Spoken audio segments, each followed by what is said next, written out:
வணக்கங்க. My hobby channel Rajeswari பேசுகிறேன். இன்றைக்கி நாம் பார்க்க போகிறதுங்க வீடியோவில் ஒரு வெண்டை ரகங்க. இது என்ன ரகம், இது எப்படி வளர்த்துறது, என்ன பண்ணலாம் அப்படிங்கிறதெல்லாம் பார்க்கலாங்க. வாங்க வீடியோக்குள்ளே போகலாம். நான் சொன்ன வெண்டையோடைய பேருங்க கஸ்தூரி வெண்டைங்க. இதுக்கு பேர் இந்த கஸ்தூரி மான் இருக்கு இல்லையா, அந்த மாதிரி இதுக்கு ரகத்தோடைய பேர் கஸ்தூரி வெண்டைன்னு சொல்கிறாங்க. இந்த ரகம் நான் ஒரு 20 லிட்டர் கேனில் தாங்க வச்சுருக்கேன். பார்த்திங்கன்னா தெரியும், ஒரு 15 லிட்டரு கேனில் தான் வச்சேன். மொத்தம் 4 விதைகள் போட்டாங்க. 4 விதைகளில் 2 செடி இங்கே விட்டுட்டு மீதி ஒரு செடி எடுத்து இந்த 20 லிட்டர் கேன்லையும், அடுத்து ஒரு செடி எடுத்து இந்த 20 லிட்டர் கேன்லையும் வச்சுருக்கேன். இதோட இலை அமைப்பு பார்த்திங்க அப்படின்னா நம்ம ஒரு சாஃப்டாக இருக்குங்க. ரொம்ப சாஃப்ட்டு தான். அப்படி தொட்டிங்கன்னா நம்ம சாதாரணமாக இருக்க வெண்டையோட இலைகள் மாதிரி இது இல்லைங்க. ரொம்ப சாஃப்டாக இருக்குது, தொடும்போதே சாஃப்டாக இருக்குது. ஆனால் இது வளர்கிறது ரொம்ப சேலஞ்சிங்காக இருக்குங்க. நான் ஒரு 3 டைம் ட்ரை பண்ணிட்டு இது 3ஆவது டைம் தான் இந்த செடி வளர்ந்துருக்குது.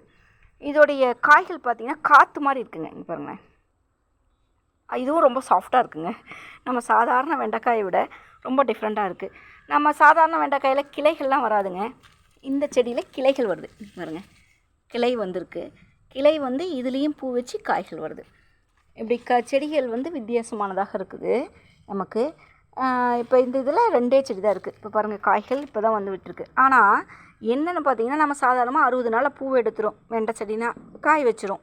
ஆனால் இந்த வெண்டை செடிங்க 4 மாதம் ஆடியில் போட்டாங்க. ஆடி, ஆவணி, புரட்டாசி, ஐப்பசியே இப்போ பிறந்துச்சுங்க.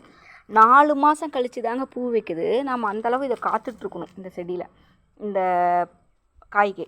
இந்த காய்களை நம்ம பறித்து என்ன பண்ணலான்னா கடையல் பண்ணலாங்க.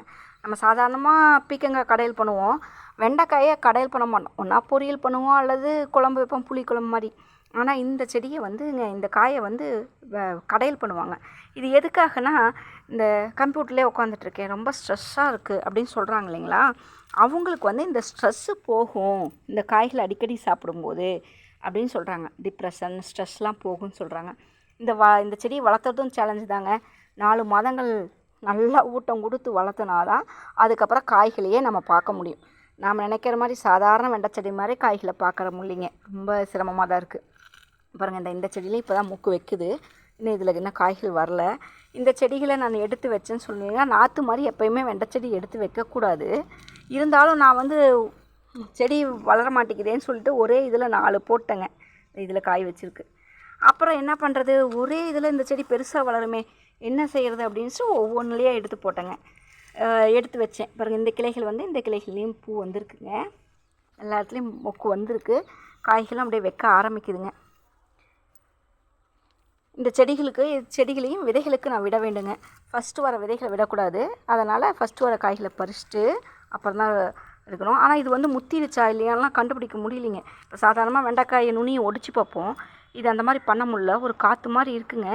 நான் சமைச்சு பார்த்துட்டு இதோடைய டேஸ்ட் எப்படி இருக்குது என்னங்கிறத சொல்கிறேங்க. ஆனால் வெண்டை ரகத்திலே நல்ல ஒரு டேஸ்ட்டான வெண்டைனா யானைத்தந்தை வெண்டை சொல்லாங்க. அதோடய விதைகளை மிஸ் பண்ணிட்டேன்.